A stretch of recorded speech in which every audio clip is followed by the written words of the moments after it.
more you travel, more like All the find. myths get busted, Uh, right?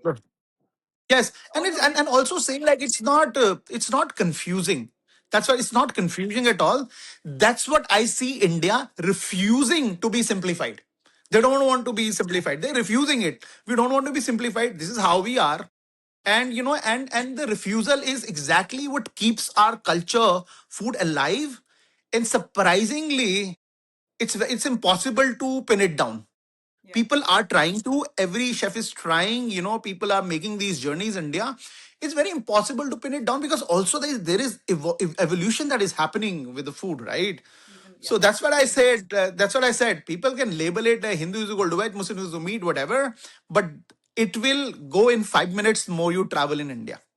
And So there's, just like you talked about evolution, there was also the impact of the British, because British at one point, when the power moved from the East India Company, I mean, till they were with the East India Company, they were celebrating and integrating and, eating the way the Indians ate. But when the whole imperialism came in and everything moved under the crown, there was a whole emphasis on, um, you know, uh, establishing their British ways of how we eat and how we behave, etc. And an aspect of that was we eat meat, therefore we are strong, and you're weak. And that also got a lot of communities, especially in Bengal, etc., to start eating meat, and the men did it more, and therefore they were the ones who were stepping out. They were the ones who were eating and dining with the colonizers.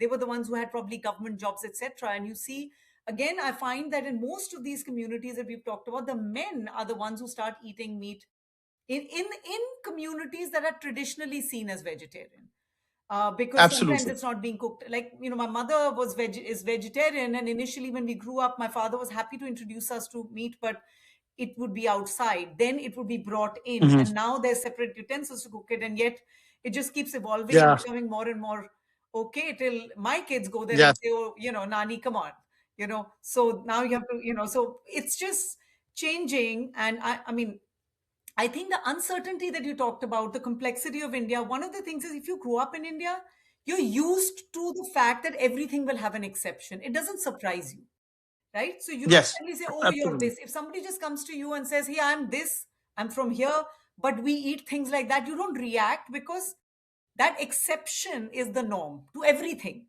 Oh, my Yes. my grandmother made it this way, and that's how it's made, and we don't put this addition, ingredient in that. That is the normal way of doing it. To expect a standardized recipe is what's ridiculous, always. Oh yes. When Absolutely, people every are Chinese family. pickles, right?